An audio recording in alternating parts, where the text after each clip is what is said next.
तेरी मेरी कहानियाँ से सभी अपडेट पाने के लिए बेल आइकन दबाएं। आज की कहानी है रंग बदलते रिश्ते भाग 2। आज माधुरी सुबह 3 बजे से उठी हुई है। उसकी सुबह 5 बजे की ट्रेन है। आज वह शरद के साथ कश्मीर जा रही है।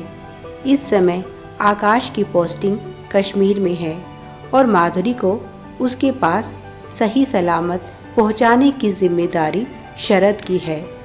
वैसे भी माधुरी शादी के बाद पहली बार घर से इतनी दूर जा रही है और अकेले जाने का तो सवाल ही नहीं उठता।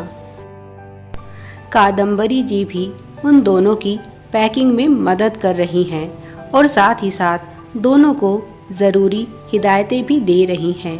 शरद बोला, माँ, हम कोई छोटे बच्चे थोड़ी हैं जो गुम हो जाएंगे। तुम इतनी परेशान क्यों हो रही हो?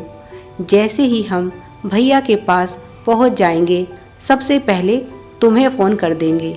और वैसे भी मेरी ज्योति से बात हो गई है। आज सुबह 10 बजे से पहले वह यहाँ आ जाएगी। कादम्बरी जी बोली, हाँ हाँ पता है, तू बहुत बड़ा हो गया है, पर रास्ता लंबा है और पहली बार माधुरी घर से बाहर इतनी दूर जा रही है, इसका ध्यान रखना। शरद ने शरारत से कहा, माँ, तुम तो ऐसे घबरा रही हो जैसे मैं कहीं तुम्हारी बहू को गुमा दूंगा। बस बहू की चिंता है तुम्हें, बेटे की कोई फिक्र नहीं। मैं भी तो पहली बार कश्मीर जा रहा हूँ। कादम्बरी जी बोली, तुझे तो मैं अच्छी तरह से जानती हूँ। अगर तुझे कुंभ के मेले में भी छोड़ दिया जाए ना, तो तू वहाँ से भी लौट आएगा।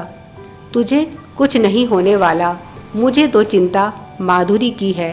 वह बहुत सीधी है और कभी घर से बाहर अकेले गई भी नहीं है। उसका ध्यान रखना। और माधुरी, तुम किसी अजनबी से बात मत करना। आज का ज़माना बहुत ख़राब है। और शरद के साथ ही रहना, इधर उधर मत हो जाना। और मैंने घर का जो खाना दिया है वही खाना, बाहर का खाना मत खाना, कहीं तबीयत ना बिगड़ जाए।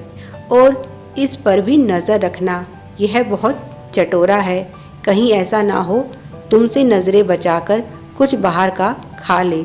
माधुरी अपनी सास की बातें सुनती जा रही थी और हाँ में गर्दन हिला रही थी। अपनी सास की सभी बातों को वह बहुत गंभीरता से ले रही थी।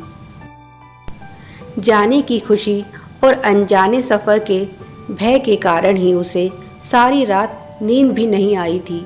वह तो शरद उसके साथ जा रहा था। अगर उसे अकेले जाना होता तो शायद वह जाती ही नहीं। उसे शरद के शरारती स्वभाव से भी डर लग रहा था। कहीं ऐसा ना हो रास्ते में वह उसके साथ कोई शरारत कर बैठे। कहीं वह उसे छोड़कर इधर उधर चला गया तो। माधुरी शरद के चंचल स्वभाव से अच्छी तरह से परिचित है। छोटा होने के कारण घर में वह सबका लाडला है और शायद इसीलिए वह इतना शरारती हो गया है। बैठे बैठे पता नहीं उसे क्या शरारत सूझ जाए, कोई नहीं कह सकता। ना जाने कितनी बार तो माधुरी उसकी शिकायत आकाश से कर चुकी है, पर आकाश यही कहता है, अभी बच्चा है, धीरे धीरे समझ जाएगा। माधुरी को भी उसकी चंचलता से कोई बैर नहीं है, पर अति तो हर चीज़ की बुरी होती है। समय और परिस्थिति के हिसाब से हमें व्यवहार करना चाहिए। और अब शरद इतना छोटा भी नहीं रहा। उम्र के साथ थोड़ी परिपक्वता तो ज़रूरी है। हंसी मजाक भी एक सीमा में ही अच्छा लगता है।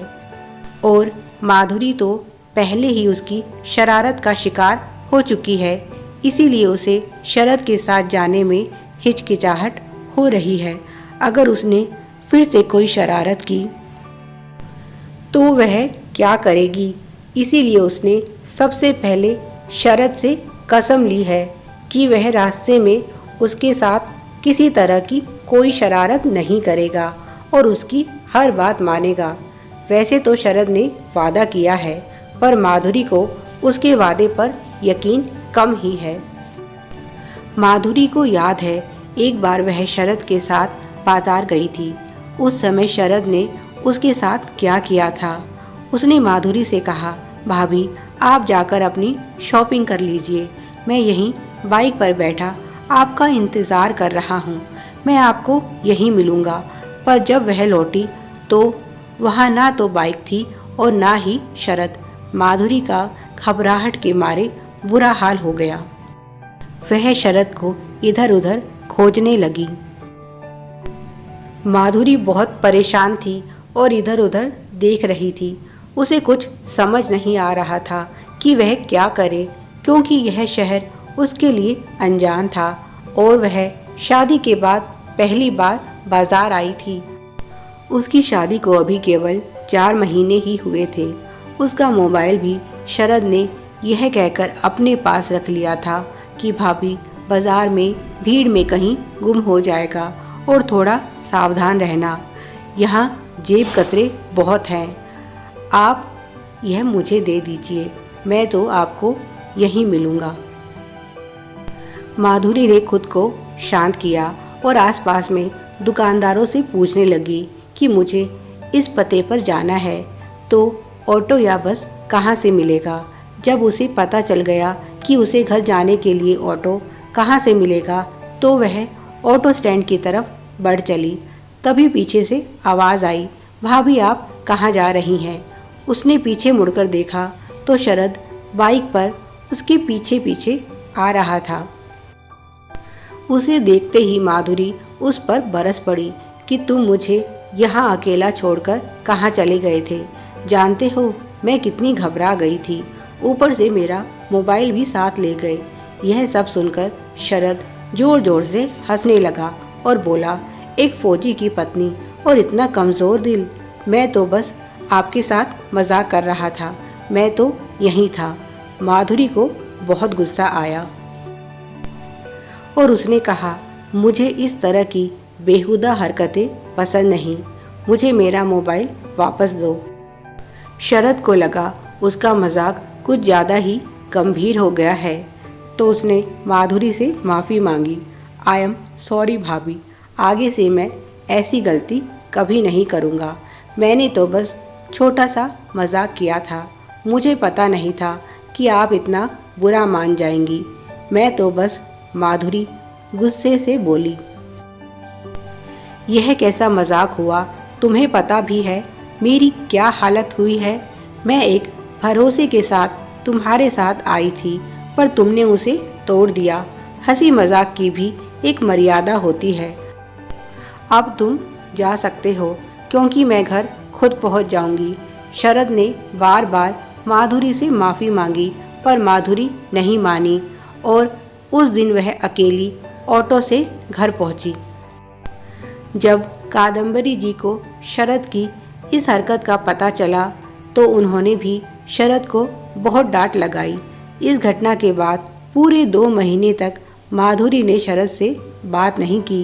वह तो जब आकाश आया और जब उसे इस घटना के बारे में पता चला तब उसके कहने पर माधुरी ने शरद को माफ़ किया। उस दिन के बाद से माधुरी कभी भी शरद के साथ कहीं नहीं गई। अगर उसे कहीं बाहर जाना होता या तो ज्योति के साथ जाती या अपनी सास के साथ, नहीं तो वह अकेली ही चली जाती। पर शरद को कभी भी अपने साथ दोबारा कहीं लेकर नहीं गई। इसीलिए आज उसे शरद के साथ जाते हुए थोड़ी घबराहट हो रही थी। पर शरद ने वादा किया है कि वह कोई शरारत नहीं करेगा और भाभी की हर बात मानेगा। माधुरी ने पहले ही उससे कह दिया है, अगर इस बार उसने कोई उल्टी सीधी हरकत की तो वह जिंदगी भर उससे बात नहीं करेगी। कादम्बरी जी और आकाश ने भी शरद को समझाया है कि इस बार कोई शरारत नहीं, क्योंकि हर बात में हंसी मजाक नहीं चलता।